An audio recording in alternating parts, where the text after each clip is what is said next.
ఏంటి మీ సమస్య ఏంటి? ఇంట్లో నాకు కన్విన్స్ చేసి మ్యారేజ్ చేసుకున్నాడు మేడం మా ఆయన. కన్ఫ్యూజ్ చేసి పెళ్లి చేసుకున్నాడా? అవును మేడం. అదెట్లా కన్ఫ్యూజ్ చేస్తే పెళ్లి చేసుకుంటారా? కొన్ని మూసి పెట్టి కొన్ని విధాలుగా చెప్పి ఎన్ని సంవత్సరాల క్రితం పెళ్ళయిందమ్మా మీకు? సరే నెక్స్ట్ మంత్ వస్తే 1 year అవుతుంది మేడం. ప్రెగ్నెన్సీ గానీ ఏమైనా వచ్చిందమ్మా? వచ్చింటే కొట్టి కడుపు మీద వేసి తొక్కింటే 2 సార్లు అబార్షన్ అయింది మేడం.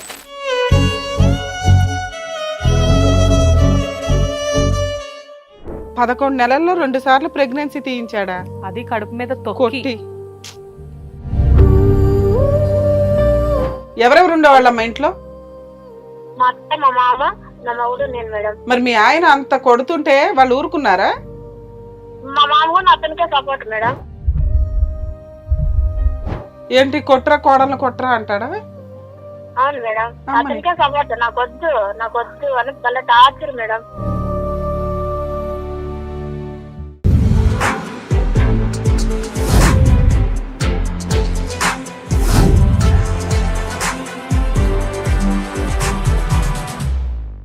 నమస్తే, welcome to Adalat with advocate Ramya. ఎన్నో సమస్యలకు తనదైన శైలిలో పరిష్కారం చూపించే ప్రముఖ హైకోర్టు అడ్వకేట్ రమ్య మేడం మనతో ఉన్నారు. నమస్తే మేడం. నమస్తే అండి. మేడం మనతో పాటు కాలర్ లైన్ లో ఉన్నారు, వాళ్ళ సమస్య ఏంటో తెలుసుకుందాం. ఓకే. హలో.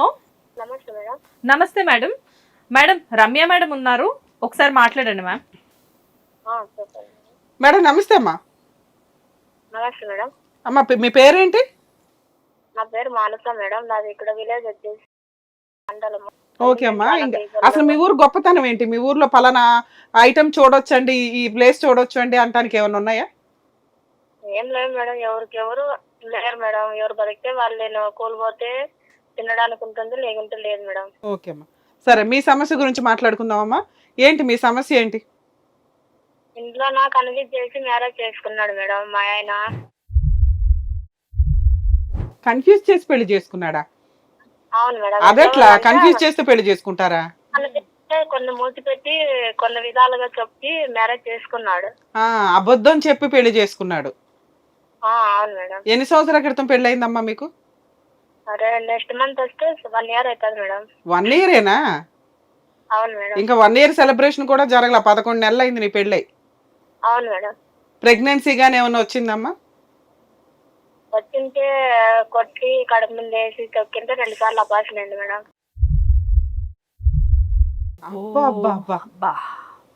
11 నెలల్లో 2 సార్లు ప్రెగ్నెన్సీ తీయించాడా? అది కడుపు మీద కొట్టి. ఏం చేస్తాడు మీ ఆయన? ఎండి ఆఫీస్ లో కంప్యూటర్ ఆపరేటర్ మేడం. ఎందులో అమ్మా? ఎండి ఆఫీస్ లో కంప్యూటర్ ఆపరేటర్. ఎండి ఆఫీసా? ఎండిఓ ఆఫీస్ అంటే ఏంటిది? మున్సిపల్? అవును మేడం. మున్సిపల్ గవర్నమెంట్ జాబా? గవర్నమెంట్ కాదు madam, house sourcing private job. Okay అమ్మా. అప్పుడు ఎంత సాలరీ వస్తుంది? 20 వస్తుంది మేడం. ఇప్పుడు పెంచినారు. సూపర్. మీ ఆయనకి ఫస్ట్ మ్యారేజ్ ఏనా ఇది? కాదు మేడం, సెకండ్ మ్యారేజ్. మీ ఆయనకి సెకండ్ మ్యారేజా? అవును మేడం. నీకు?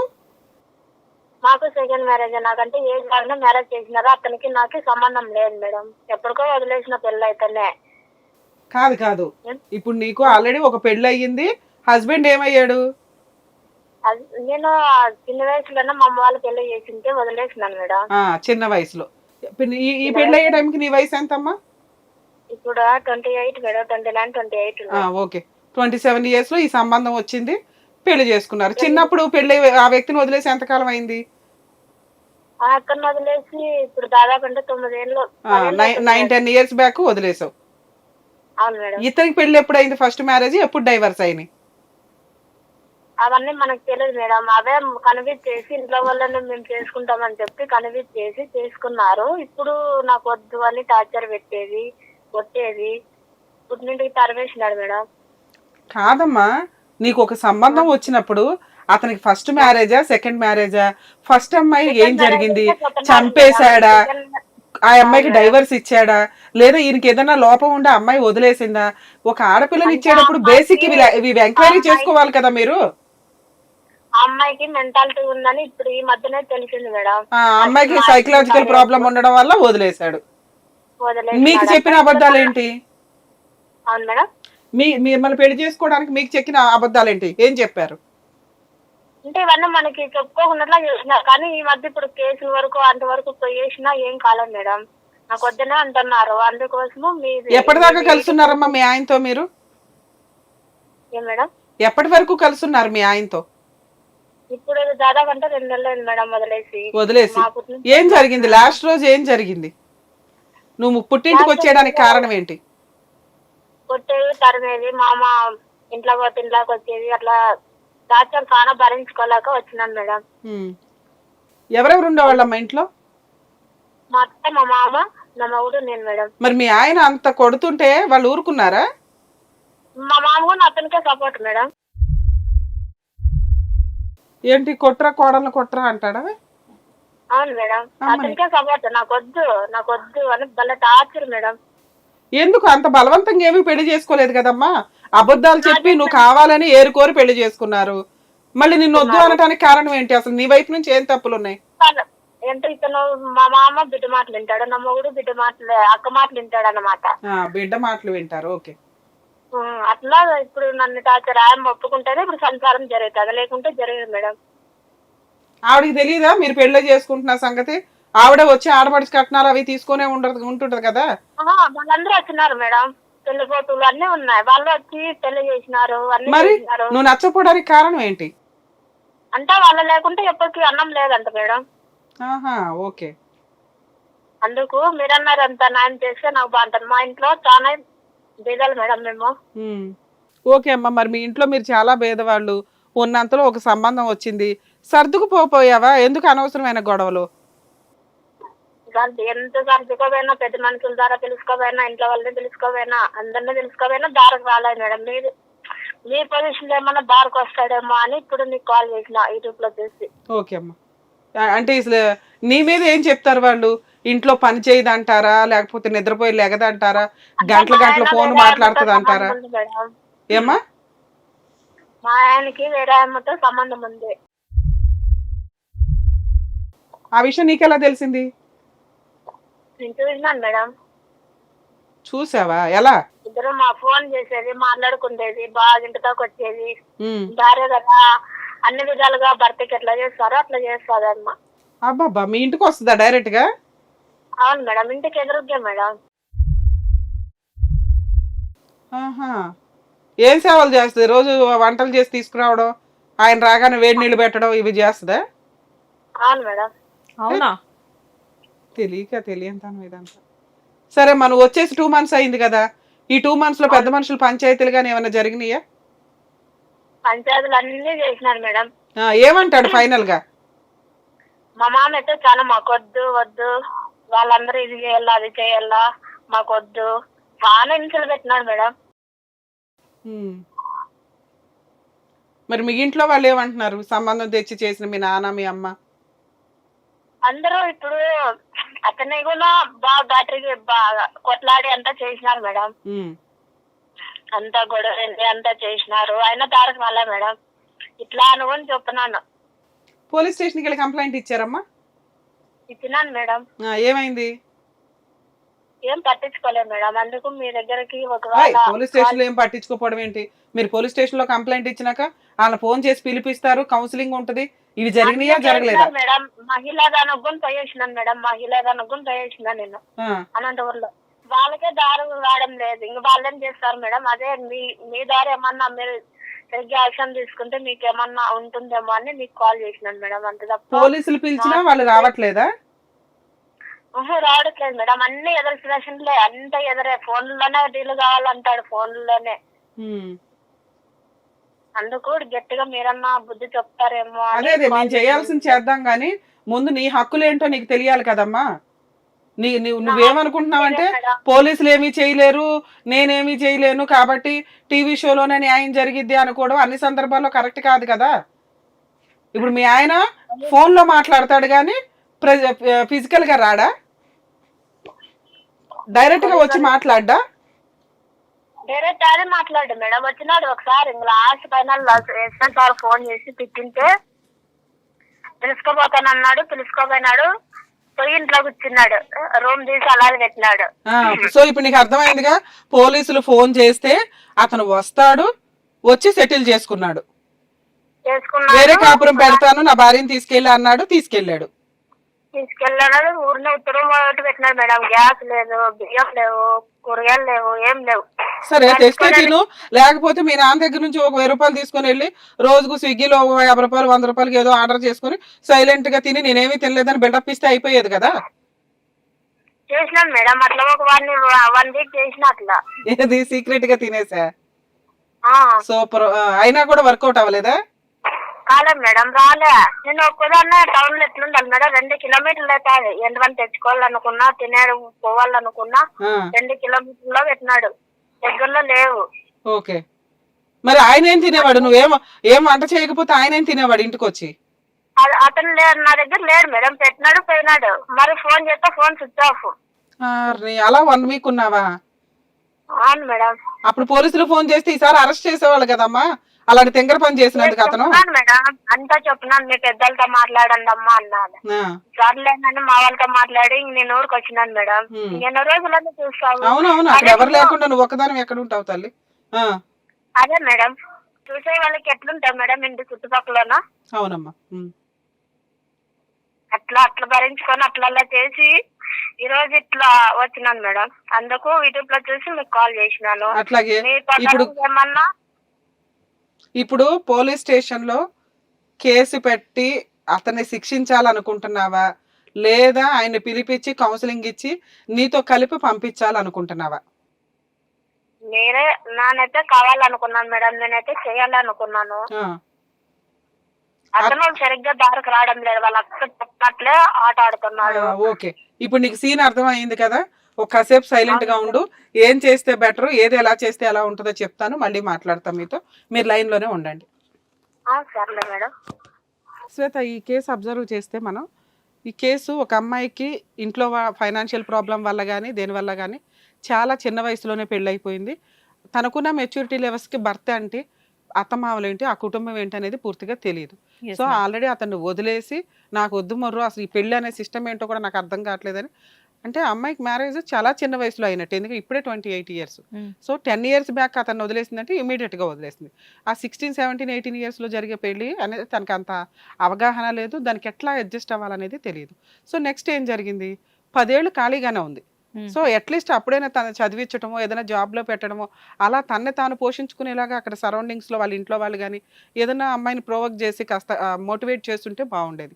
తను స్టిల్ అయితే అయ్యింది పెళ్ళి, లేకపోతే లేదన్నట్టు అలాగే కూర్చుంది. అలా తీసుకొచ్చి ఓ సంబంధం తీసుకొచ్చారు. అతనికి సెకండ్ మ్యారేజే. ఫస్ట్ వైఫ్ను వదిలేయడానికి కారణం ఏంటి, సైకలాజికల్ ప్రాబ్లం ఏదో ఉంది అనేది ఈవిడికే తెలిసింది, వాళ్ళు చెప్పడం కూడా కాదు. వాళ్ళు ఆ విషయాలన్నీ దాచి పెళ్లి చేసుకున్నారు అనేది తన ఎలిగేషన్. మంచి విషయాలు చెడ్డ విషయాలు, అతను ఆల్రెడీ 20-25 దాకా సంపాదిస్తున్నాడు ప్రెసెంట్. అవుట్ సోర్సింగ్ వర్క్తో ఏదో వర్క్ చేసుకుంటూ వెళ్తున్నాడు గవర్నమెంట్ ఆఫీస్లో. సో అలాంటి వ్యక్తితో కాపురం చేయడానికి, నిలబెట్టుకోవడానికి 100% ప్రయత్నించాలి. ఇక్కడ ఏమన్నా ఫిజికల్ అటాక్స్ ఏమన్నా ఉన్నాయా అంటే, ఒక్కటి జరుగుతున్నది ఏంటంటే ఆపోజిట్ ఇంట్లో నుంచి మా హస్బెండ్కి అక్రమ సంబంధం ఉందండి అని. ఇంతకు మించి పెద్ద వేరియేషన్స్, పెద్ద గొడవలు అయితే లేవు. ఇంకొకటి ఇక్కడ మనకు కనిపిస్తుంది ఆడబడుచు డామినేషన్. సో ఆడబడుచు డామినేషన్, ఆడబడుచు చెప్తేనే ఇల్లు నడవాలి, ఆడబడుచు చెప్పినట్లే అలా నాన్న వింటాడు అంటే మాంగారు వింటారు, హస్బెండ్ వింటారు అంటది. సో ఇది కొంచెం సర్దుకుపోయేంత విషయమా అంటే అందరికీ అంత మెచ్యూరిటీ లెవెల్స్ కానీ అంత లౌక్యం కానీ ఉండకపోవచ్చు. ఎందుకంటే ఆడబడుచు వచ్చి పెత్తనం చేస్తుంటే ఇల్లు ఏంట్రా అన్న కన్ఫ్యూజ్లోనే అమ్మాయి ఉంది. ఇందులో మనం ఆలోచించాల్సింది ఇంకొకటి ఫిజికల్ అటాక్. 2 సార్లు ప్రెగ్నెన్సీ వస్తే కడుపు మీద కొట్టో ఇంకో రకంగానో అమ్మాయి ప్రెగ్నెన్సీ పోయేలాగా చేసేంత ఫిజికల్ అటాక్ ఉంది. అసలు భర్తే నచ్చడు, అత్తమామల కుటుంబం అంటేనే పూర్తిగా అలవాట్లేదు. అలాంటి అమ్మాయికి ఈ టైప్ ఆఫ్ హెరాస్మెంట్స్ తట్టుకోవడం చాలా కష్టమే. సో ఇలాంటి పొజిషన్లో ఉన్న ఈ అమ్మాయి ఫర్దర్గా కంటిన్యూ అవుతుందా అవ్వదా అంటే వాళ్ళు తీసుకెళ్ళటానికి రెడీగా లేరు. మనం ఫోర్స్ఫుల్గా పంపించినా కంటిన్యూ అవ్వడం కష్టం. ఎందుకంటే అది ఆల్రెడీ ప్రూవ్ అయిపోయింది. పోలీస్ స్టేషన్ ద్వారా ఫోర్స్ఫుల్గా వెళ్ళారు. పోలీస్ స్టేషన్ అంటేనే ఒకవేళ వాళ్ళు చెప్పిన మాట వినకపోతే లోపలేస్తారు, లేకపోతే కేసులు సీరియస్గా పెడతారు. అర్థమవుతుంది. సో అలాంటి పొజిషన్లోనే ఏదో కొంచెం భయపడి తీసుకెళ్ళి ఏదో ఊరు చివర పడేశాడు. కనీసం కాపురం చేయలేదు, అక్కడికి వెళ్ళాల. అమ్మాయి ఉందా పోయిందా ఎలా ఉంది అని కూడా ఆయన పట్టించుకోలే. సో అలాంటి అమ్మాయి కాస్త 1 వీక్ ఏదో తన డబ్బులతో తను తిని ఇంకా ఉండలేక అమ్మాయి వెనక్కి వచ్చింది. అంటే ఇప్పుడు మన షోకి వచ్చినా మనం మాట్లాడినా కూడా ఫోర్స్ఫుల్గా మనం కాపురానికి పంపిస్తే రమ్య గారు బెదిరించి పంపిస్తారా, కౌన్సిలింగ్ ఇచ్చి పంపిస్తారా, మోటివేట్ చేసి పంపిస్తారా అంటే ఇద్దరికి కౌన్సిలింగ్లు ఇవ్వాలి. సరే అలా అని పంపిస్తే ఇక్కడ వాళ్ళ ఆడబడుచు డామినేషన్ ఎక్కువ ఉంది, అత్తమామల డామినేషన్ ఉంది సెకండ్ పొజిషన్లో. అంతమందికి కౌన్సిలింగ్లు ఇవ్వడం కుదరదు. ఆవిడ వద్దు అని ఫిక్స్ అయిపోయారు వాళ్ళు. సో ఫిక్స్ అయిన ఇంటికి ఈవిడ బలవంతంగా పంపించడం వల్ల ఎంతమందిని మార్చి ఒక కాపురం నిలబెట్టడం అంటే నిలబెట్టాలి, కానీ అన్ని సందర్భాల్లో వర్కౌట్ అవ్వదు. ఇంతమంది కౌన్సిలింగ్కి వస్తారా, ఇంతమంది సెటిల్ చేసుకోవాలని ఇంటెన్షన్ ఉండాలి కదా. ఇంటెన్షన్ ఉండి ఈ మిస్టేక్స్ ఉన్నాయండి అందువల్ల మా వల్ల కావట్లేదంటే మనం ఇచ్చే కౌన్సిలింగ్ వాళ్ళకి రీచ్ అవుతుంది. ఇక్కడ అసలు వద్దు అని ఫిక్స్ అయిపోయిన కేసు బలవంతంగా పంపించడానికి వర్కౌట్ అవ్వదు. ఇక్కడ పిల్లలు లేరు, ఏమీ లేదు, తిప్పి కొడితే ఇంకా 1 year కూడా కంప్లీట్ అవ్వాలి. సో ఇలాంటి పొజిషన్లో case full and final settlement better అనేది నా ఉద్దేశం. కానీ ఈవిడ ఉద్దేశం నాకు అతను మంచిగా ఉండి మారిపోయి ఇండివిజువల్గా మాతో కాపురం విడిగా పెడుతూ మా ఆడపడుచు డామినేషన్ లేకుండా ఉంటే బాగానే ఉంటుందండి అనేది ఆవిడ ఉద్దేశం. అది ఎంతవరకు వర్కౌట్ అవుతుంది అంటే కొంతకాలం లీగల్గా ఫైట్ చేయాలి. ఇప్పుడు ఇట్లా అనుకుని అలా దులిపేసుకుని అలా వెళ్ళి కౌన్సిలింగ్ ఇవ్వగానే వినేసే టైప్ కాదు. వింటే అలా ఆయన ఒక్కడే వింటాడు, మళ్ళీ వెంటనే ఇంటికి వెళ్ళగానే అక్కడ వాళ్ళకి ఇచ్చేది ఇస్తారు. కన్విన్స్ చేయడం అనేది కష్టం అవుతుంది. సో ఇక్కడ తనకున్న ఆప్షన్స్ 2 ఆప్షన్స్, ఒకటి లీగల్గా వెళ్ళటం, 2 కొంతకాలం వెయిట్ చేయడం. సో ఇది ఇప్పుడు తనతో మాట్లాడదాం. మేడం వింటున్నారండి? అమ్మ మీ కేసులో మీరు కొంతకాలం దూరంగా ఉండడానికే చూడండి. వాళ్ళ వైపు నుంచి ప్రపోజల్ రావాలి, ఈ అమ్మాయి మాకు వద్దు అనో ఈ అమ్మాయి మాకు కావాలి అనో. మీకు మీరుగా 100 సార్లు వెంపర్లాడినా మీరు ఇప్పుడు రమ్య గారు కూర్చోబెట్టి మాట్లాడి సెటిల్మెంట్ చేస్తే అయిపోతుంది అంటే మీకు చెప్పాను రీజన్ ఏంటో. మీ ఆయనకు ఒక్కడికే కౌన్సిలింగ్ ఇవ్వగలం, కానీ ఆయనకి కౌన్సిలింగ్ ఇచ్చి గేటు దాటే టైం కల్లా అక్కడ మీ ఆడబడుచు మీ అత్తమామ మోటివేట్ చేస్తారు. మేడం వాళ్ళందరినీ పిలిచి కౌన్సిలింగ్ ఇచ్చేయండి అంటే అన్ని సందర్భాల్లోనూ వర్కౌట్ అవ్వదు. అలా కూడా చెయ్యొచ్చు. ఎప్పుడు వాళ్ళు విల్లింగ్గా ఓకేనండి మేము సెటిల్మెంట్కి రెడీయే, అమ్మాయిని తీసుకెళ్ళటానికి రెడీయే, మా కండిషన్స్ ఇవి, అమ్మాయి ఇలా ఉంటే మాకు ఓకే అన్నప్పుడు మనం కౌన్సిలింగ్ ఇవ్వడానికి అవకాశం ఉంటుంది. అర్థమవుతుందా? ఇప్పుడు మీరు చేయాల్సిన పని ఏంటంటే అర్జెంటుగా కాపురానికి వెళ్ళటం గురించి కాకుండా వాళ్ళకి బుద్ధి చెప్పడం ఎలాగా అని ఆలోచించండి. ఏం ఒక్క నిమిషం, మీరు ఇంకేమీ చేయలే. బుద్ధి చెప్పడం ఎలాగా అంటే వెంటనే కౌన్సిలింగ్లు, వెంటనే పెద్ద మనుషుల మీటింగు, వెంటనే పోలీస్ స్టేషన్ కంప్లైంట్లు కాదు. ప్రతిదానికి కొంత ఊపిరి పీల్చుకునేలాగా టైం ఇవ్వాలి. మీరు కాపురం కావాలంటున్నారు, అదే వద్దు అనుకుంటే వెంటనే లీగల్ యాక్షన్ తీసేసుకోండి అని చెప్తాం. సో ఇప్పుడు మీకున్న ఆప్షన్ అదే అమ్మా, మీకు వాళ్ళకి మీకు చెప్తున్నది అదే, వాళ్ళకి మిమ్మల్ని తీసుకెళ్లే ఉద్దేశమే లేదు. మీరు కావాలనుకుంటున్నారు కాబట్టి మీకు 2 ఆప్షన్స్ ఉన్నాయి. ఒకటి కొంతకాలం సైలెంట్గా వెయిట్ చేయడం, వాళ్ళ వైపు నుంచి ఏం ప్రపోజల్ వస్తుందా అని. అతను నీ మీద ఏ కేసులు వేయలేడు, అతను 1 year కంప్లీట్ అయినాక డైవర్స్ కేసు వేస్తాడు. అప్పుడైనా నువ్వు కోర్టుల చుట్టూ తిరగాల్సిందే, అప్పుడైనా నీ కేసులు నువ్వు వేసుకోవాల్సిందే కోర్టులో. సో ఇప్పుడు ఆ పని మీరు ఇప్పుడే చెయ్యండి అంటున్నా. నిన్నేమి విడాకులు ఇవ్వమని చెప్పట్లా, మీ ఆయన్ని వదిలేయమని చెప్పట్లా. వాళ్ళ గురించి పట్టించుకోవడం మానేసి నీకున్న హక్కులేంటో తెలుసుకో. నీ హక్కులేంటి? పోలీస్ స్టేషన్కి వెళ్ళి మీ అత్తమామ మీద, మీ ఆడపడుచుల మీద, మీ ఆయన మీద కంప్లైంట్ ఇచ్చేయడం. కంప్లైంట్ వేరు, కేసు పెట్టడం, ఎఫ్ఐఆర్ పెట్టడం వేరమ్మా. ఎఫ్ఐఆర్ చేయించేయండి అంటాను. అర్థమవుతుందా? ఎఫ్ఐఆర్ చేయించేసావనుకో అది ఫ్రీ కేసు, నీకు లాయర్ అవసరం లేదు. తర్వాత మీరు ఒక చిన్న లాయర్ని పెట్టుకొని గృహహింస చట్టం కేసు వేసుకోండి, లేదా మెయింటెనెన్స్ కేసు, ఈ రెండిట్లో ఏదో ఒకటి వేసుకోండి, ఒకటి చాలు. ఎందుకంటే నువ్వు ఈ 2 కేసులు వేసి మీ వాళ్ళని కోర్టు చుట్టూ తిప్పితే వాళ్ళే సెటిల్మెంట్కి వస్తారు నిన్ను కాపురానికి తీసుకెళ్ళడానికి, లేదా ఒక 5 లక్షలు 10 లక్షలు ఇచ్చి మ్యూచువల్ సెటిల్మెంట్ అడుగుతారు. ఆ టైంకి నీకు కూడా ఒక క్లారిటీ వస్తుంది, నేను ఎంత ప్రయత్నించినా వీళ్ళతో కలిసి కాపురం చేయడం కుదరట్లేదు కాబట్టి ఎంతో కొంత అమౌంట్ తీసుకుని వదిలించుకుందాం, ప్రశాంతంగా ఉందాం, నా పని ఏదో నేను చేసుకుందాం అనుకోవడం ఒకటి.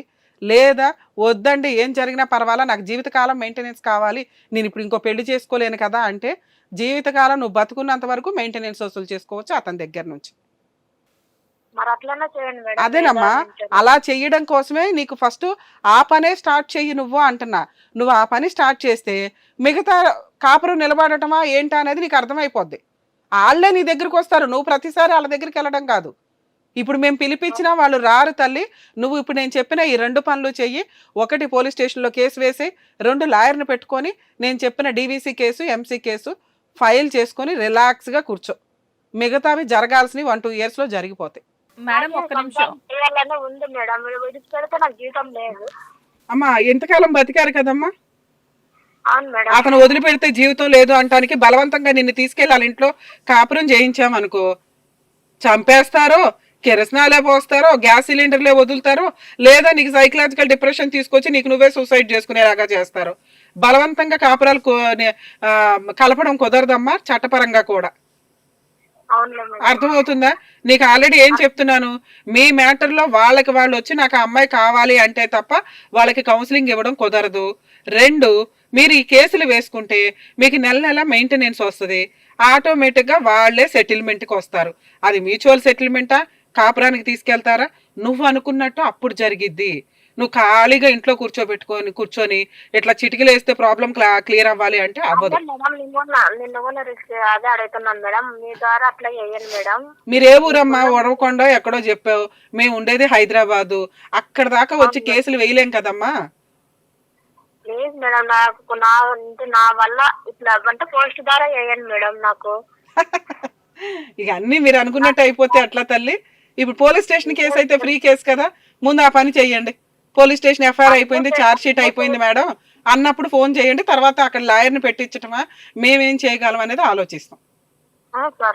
ఓకే అమ్మా, జాగ్రత్త. శ్వేత గారు, ఇప్పుడు ఆ అమ్మాయి మాటలు వింటే మనకి చాలా ఇన్నోసెంట్ గా అనిపిస్తుంది. ఎలా అంటే సగం మంది బయట ఏమనుకుంటారంటే, ఓకే టీవీ షోకి వెళ్తేనో, రమ్య గారి దగ్గరికి వెళ్తేనో, సార్ దగ్గరికి వెళ్తేనో ప్రాబ్లం క్లియర్ అయిపోద్ది అంటే ఎంతవరకు చేయగలమో 100% అంతా చేస్తున్నాం. మన వ్యూయర్స్ కి తెలుసు, వీటికి సంబంధించి ప్రతి ఒక్కరికి ఒక అండర్స్టాండింగ్ ఉండాలి. వెరీ హై ఎక్స్పెక్టేషన్స్ తోటి ఉండటం వల్ల మేమేమి ఇక్కడ దేవతలం కాదు ఇలా అని ప్రాబ్లం క్లియర్ చేసేయడానికి. ఇక్కడ ఈవిడ ప్రాబ్లం చూస్తే మనకు అర్థమవుతుంది, హస్బెండ్ ఒక్కడే ప్రాబ్లం కాదు, ఆడపడుచులు అత్తమామలు ఎంతమంది ఉన్నారు. పైగా కాపురం నాశనం చేసేసుకుంది ఆల్రెడీ. కొంచెం టైం, ఎప్పుడన్నా కానీ కొన్ని ప్రాబ్లమ్స్ ఇమీడియట్ గా గొడవ మీద గొడవ వెళ్తుంటే అది పెద్దదైపోద్ది. కొంత టైం ఇస్తే కాలం ద్వారా సమస్యలు సాల్వ్ అవ్వడానికి అవకాశం. కొంచెం గ్యాప్ ఇవ్వడం. ఇక్కడ మనకు ఆల్రెడీ ఈ కేసు యొక్క సీరియస్నెస్ అనేది మనకు అర్థమవుతుంది, ఆవిడకి అర్థం కావట్లా. సో ఆవిడ చేయాల్సిన పని ఇప్పుడు నేను చెప్పినట్టు లీగల్గా వెళితే మెయింటెనెన్స్ అంటూ ఆర్డర్ అయిందంటే వాళ్ళే సెటిల్మెంట్కి వస్తారు. 2, ఆవిడ అంతా మాట్లాడుతున్నారు కదా, అర్జెంటుగా నాకు ప్రాబ్లం సాల్వ్ అవ్వాలండి, భర్త లేకపోతే నాకు జీవితం లేదు అని. వన్స్ ఒకసారి మెయింటెనెన్స్ ఆర్డర్ అయినాక ఇలా మాట్లాడరు. ఎందుకంటే ఆరాంగా ఇంట్లో కూర్చుంటే 10,000 వస్తున్నాయి. ఇంకా ఆ దగ్గరికి వెళ్ళి ఆయన దగ్గర సేవలు చేసి వాళ్ళతో అనిపించుకోవడం ఎందుకు అనే ఒక మెంటాలిటీ ఖచ్చితంగా వస్తుంది. సో ఈ కేసులో కనీసం ఆ మెయింటెనెన్స్ ఆర్డర్ అయితే వాళ్ళు నేను ఇందాక చెప్పిన 2 టైప్స్ ఆఫ్ సెటిల్మెంట్లో మ్యూచువల్ సెటిల్మెంట్ కన్నా వస్తారు, లేదా ఆవిడకి జీవితకాలం మెయింటెనెన్స్ అన్నా వస్తుంది. అది బెటర్ ఆప్షన్. మిగతాది ఏదో జరుగుతుంది అనేది కొంత. దానికి ఆవిడ అడుగుతున్నది, మేడం మీరు రిజిస్టర్ పోస్ట్ ద్వారా కేసులు వేసేయండి అంటే, అన్ని కేసులు రిజిస్టర్ పోస్ట్ ద్వారా వేయడానికి కుదరదండి. హ్యూమన్ రైట్స్ కమిషన్, ఉమెన్స్ కమిషన్లకు మనం అట్లా పంపించగలం. ఇక్కడ పోలీస్ స్టేషన్ కేసు తన ఫ్రీ కేసు ఆవిడ వెళ్ళి చేసుకోవాలి. ఇప్పుడు కొన్ని కేసులు సలహాలు ఇవ్వడమే ఎక్కువ, చాలా సందర్భాల్లో ఈ మాత్రం ఫెసిలిటీస్ కూడా లేవు. మన టీవీ షోల ద్వారా మనకి మన వ్యూయర్స్ కి ఈ ఎపిసోడ్లు చూసి కొంత అవేర్నెస్, వాళ్ళ ప్రాబ్లమ్ కి డైరెక్ట్ గా మనం ఇక్కడ కూర్చొని మాట్లాడగలుగుతాం. అలా అన్ని సందర్భాల్లోనూ పోస్టుల ద్వారానే ప్రాబ్లమ్ సాల్వ్ అవడం అనేది కుదరదు. వీళ్ళు కొంత వాళ్ళ ప్రాబ్లం కోసం వాళ్ళు కొంత హార్డ్ వర్క్ చేయాలి. ఏమీ చేయకుండా ఈజీగా అయిపోవాలంటే ఎప్పుడు అన్ని సందర్భాల్లో వర్కౌట్ అవ్వదు అనేది మన ఉద్దేశం. సో తను లీగల్గా వెళ్తే బెటర్. 100% తను అనుకున్న రిలీఫ్ వస్తుంది.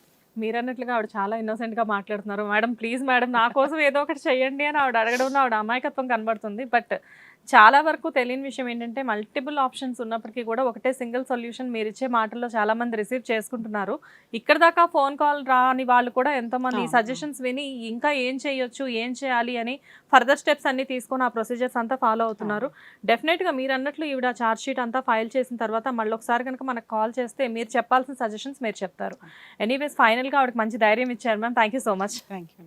హిట్ టీవీ యాప్ ని డౌన్లోడ్ చేసుకోండి. ఇందులో short news, live news, entertainment movies అన్ని అవైలబుల్ గా ఉన్నాయి. Please download hit TV app. Hit TV app. Hit TV app ని ఫ్రీగా డౌన్లోడ్ చేసుకోండి.